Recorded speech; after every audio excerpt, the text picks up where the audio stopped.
नमस्कार। आज हम सुप्रीम कोर्ट के एक बहुत ही महत्वपूर्ण फैसले पर बात करने वाले हैं। जी। मुद्दा ये है कि क्या कोई व्यक्ति जिस पर क्रिमिनल केस चल रहा है उसे रद्द करवाने के लिए हाई कोर्ट में सीआरपीसी की धारा 482 के तहत एक से ज्यादा बार याचिका दायर कर सकता है? ये सवाल काफी अहम है और ये सुप्रीम कोर्ट के एक हालिया फैसले से जुड़ा है। एमसी रवि कुमार बनाम डीएस वेलमुरुगन वाला मामला। अच्छा। तो आज हम इसी केस को देखेंगे और समझने की कोशिश करेंगे कि भाई कब किन हालातों में दूसरी याचिका टिक सकती है और सुप्रीम कोर्ट ने क्या सिद्धांत तय किए हैं इस बारे में। तो ये एक तरह से कानूनी प्रक्रिया का गलत इस्तेमाल रोकने और इंसाफ पक्का करने के बीच का संतुलन साधने वाली बात है। बिल्कुल। तो चलिए शुरू से शुरू करते हैं। जी ये मामला आखिर था क्या, इसकी थोड़ी पृष्ठभूमि बताइए। जरूर, बहुत संक्षेप में बताता हूँ। एक तरफ थे शिकायतकर्ता एमसी रवि कुमार और दूसरी तरफ आरोपी डीएस वेलमुरुगन और कुछ और लोग। हम्म। इनके बीच 2005 से 2008 के आसपास कुछ कर्ज का लेन देन हुआ। अब इसमें रवि कुमार ने सिक्योरिटी के तौर पर अपनी कुछ प्रॉपर्टीज के ओरिजिनल डॉक्यूमेंट्स आरोपियों को दिए थे। हाँ। ये प्रॉपर्टीज तंजावुर और चेन्नई में थी। ठीक है, सिक्योरिटी के तौर पे दस्तावेज दिए, फिर क्या हुआ? रवि कुमार का कहना है कि उन्होंने कर्ज चुका दिया लेकिन दस्तावेज वापस नहीं मिले। ओहो। हाँ, और इतना ही नहीं, आरोप ये भी है कि जो तंजावुर वाली प्रॉपर्टी थी उसका एक फर्जी बिक्रीनामा, मतलब एक शैम सेल डीड बना लिया गया। अरे बाप रे। जी। इस मामले में पहले भी कुछ शिकायतें हुई थी। एक केस में तो पुलिस ने क्लोजर रिपोर्ट भी लगा दी थी, जिसे कोर्ट ने मान लिया था। लेकिन तब सुप्रीम कोर्ट ने यह साफ कर दिया था कि इस क्लोजर रिपोर्ट से रवि कुमार के दूसरे कानूनी अधिकार खत्म नहीं होते। अच्छा, तो मतलब वो और शिकायतें कर सकते थे? बिल्कुल। और इसी के बाद रवि कुमार ने चेन्नई में एक नई क्रिमिनल कंप्लेंट फाइल की, कंप्लेंट नंबर 1828 ऑफ 2019। ये नई शिकायत थी? हाँ, इसमें आईपीसी की कई गंभीर धाराएं थी। सेक्शन 193, 406 यानी अमानत में खयानत, 418, 420 यानी धोखाधड़ी, 423, 468 और 469 जो जालसाजी से जुड़ी हैं, साथ में 34 और 120 बी भी। काफी सारी धाराएं हैं। जी। और इसमें एक और व्यक्ति पी ज्योति कुमार को भी आरोपी बनाया गया था।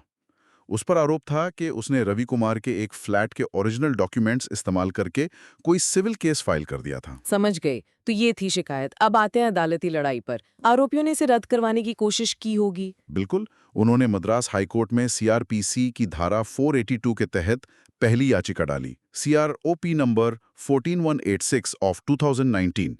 ये धारा हाईकोर्ट को इनहेरेंट पावर्स देती है केस रद्द करने की, अगर लगे कि न्याय के लिए जरूरी है या प्रक्रिया का दुरुपयोग हो रहा है। और उस पहली याचिका का क्या नतीजा निकला? हाईकोर्ट ने उसे खारिज कर दिया 22 दिसंबर 2021 को, एक डिटेल्ड ऑर्डर पास करके। ठीक है, पहली कोशिश नाकाम। हाँ, लेकिन मजे की बात यह है कि इसके करीब 6 महीने बाद ही उन्हीं आरोपियों ने उसी शिकायत को रद्द करवाने के लिए हाईकोर्ट में एक और याचिका डाल दी, सीआरओपी नंबर 16241 ऑफ 2022। दोबारा?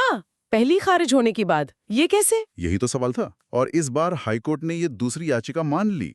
13 सितंबर 2022 को आदेश आया और शिकायत रद्द कर दी गई। कमाल है। तो फिर शिकायतकर्ता सुप्रीम कोर्ट गए होंगे? जी हाँ, रवि कुमार इसी आदेश के खिलाफ सुप्रीम कोर्ट पहुंचे और सुप्रीम कोर्ट के सामने यही मुख्य सवाल था कि क्या हाई कोर्ट का दूसरी याचिका को स्वीकार करना और शिकायत रद्द करना कानूनी तौर पर सही था, खासकर तब जब पहली याचिका उन्हीं ग्राउंड्स पर खारिज हो चुकी थी और कोई नई परिस्थिति भी नहीं दिख रही थी। ये तो वाकई एक बड़ा कानूनी पेच है। सुप्रीम कोर्ट ने इसे कैसे देखा? सुप्रीम कोर्ट ने बहुत साफ तौर पर कहा कि दूसरी याचिका में जो भी पॉइंट्स उठाए गए थे, जो भी दलीलें दी गई थीं, वो सब तो पहली याचिका के टाइम पर भी उपलब्ध थीं। ऐसा कुछ भी नया नहीं था, ना कोई नया तथ्य, ना कोई बदली हुई परिस्थिति जो इस दूसरी याचिका को सही ठहरा सके। तो क्या ये एक तरह से हाई कोर्ट का अपने ही पिछले फैसले को बदलना नहीं हुआ? कानून में तो शायद इस पे रोक है। बिल्कुल सही पकड़ा आपने। सुप्रीम कोर्ट ने यही कहा कि हाई कोर्ट का दूसरी याचिका सुनना और पहले वाले आदेश के उलट फैसला देना, ये तो प्रभावी रूप से अपने ही पिछले आदेश का रिव्यू हो गया। और रिव्यू पर तो रोक है शायद। जी। सीआरपीसी की धारा 362 कहती है कि क्रिमिनल कोर्ट एक बार अपना फाइनल जजमेंट या ऑर्डर दे दे तो वो उसे बदल नहीं सकती, उसमें कोई फेरबदल या रिव्यू नहीं कर सकती। सिर्फ क्लेरिकल या अरिथमेटिकल एरर ठीक कर सकते हैं। इसे फाइनलिटी का सिद्धांत कहते हैं। लेकिन धारा 482 की जो विशेष शक्तियां हैं, इनहेरेंट पावर्स, क्या वो धारा 362 की इस रोक को ओवरराइड नहीं कर सकती? हाई कोर्ट अपनी धारा 482 की शक्तियों का इस्तेमाल सीआरपीसी के किसी साफ प्रावधान जैसे धारा 362 को काटने के लिए नहीं कर सकता। 482 की शक्तियां असीमित नहीं हैं। तो फिर नियम क्या बना? क्या दूसरी याचिका कभी भी नहीं डाली जा सकती? नहीं, ऐसा भी नहीं है कि बिल्कुल ही रोक है। सुप्रीम कोर्ट ने एक और केस भीषम लाल वर्मा मामले का जिक्र किया। कहा कि दूसरी याचिका मेंटेनेबल है या नहीं, ये केस टू केस बेसिस पर देखा जाएगा, तथ्यों पर निर्भर करेगा। अच्छा। लेकिन याचिकाकर्ता पर यह साबित करने का बहुत भारी बोझ होगा कि हालात सच में बदल गए हैं या कोई ऐसा नया ग्राउंड सामने आया है जो पहले नहीं था, पता नहीं था। सिर्फ पुराने तर्क दोहराकर एक के बाद एक याचिका डालना, ये तो प्रक्रिया का दुरुपयोग है। इसकी इजाजत नहीं दी जा सकती। इस केस में आरोपियों ने कुछ कहा था कि हालात बदल गए हैं। वो तंजावुर वाली प्रॉपर्टी का कुछ जिक्र था शायद। एक मिलती जुलती शिकायत रद्द हो गई थी, तो ये बदली हुई परिस्थिति है। और कोर्ट ने क्या माना? कोर्ट ने ये दलील खारिज कर दी। सुप्रीम कोर्ट ने कहा कि भाई वो फैसला तो 9 मार्च 2020 को आया था और आपकी पहली याचिका कब खारिज हुई? 22 दिसंबर 2021 को। हाँ, तो वो फैसला तो पहली याचिका खारिज होने से बहुत पहले आ चुका था। एग्जैक्टली। तो वो आधार पहली याचिका के समय पूरी तरह उपलब्ध था। उसे नया या बदला हुआ कैसे कह सकते हैं? बात तो सही है। तो फिर अंत में सुप्रीम कोर्ट का फैसला क्या रहा? सुप्रीम कोर्ट ने हाई कोर्ट का वो 13 सितंबर 2022 वाला आदेश रद्द कर दिया। यानी शिकायत फिर से बहाल हो गई। जी हाँ, क्रिमिनल कंप्लेंट नंबर 1828 ऑफ 2019 फिर से जीवित हो गई और अब वो संबंधित मैजिस्ट्रेट कोर्ट में आगे चलेगी।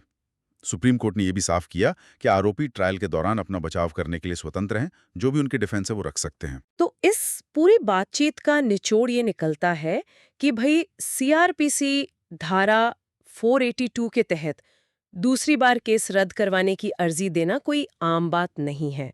ये एक एक्स्ट्रा ऑर्डिनरी सिचुएशन में ही हो सकता है, बिल्कुल। जब या तो हालात सचमुच बदल गए हों या कोई बिल्कुल नया आधार हो जो पहले था ही नहीं।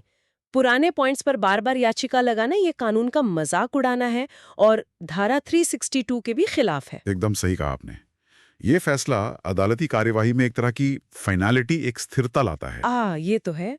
लेकिन एक सवाल मेरे मन में आ रहा है, क्या ये जो इतनी सख्ती है, ये कभी-कभी अन्याय का कारण भी बन सकती है?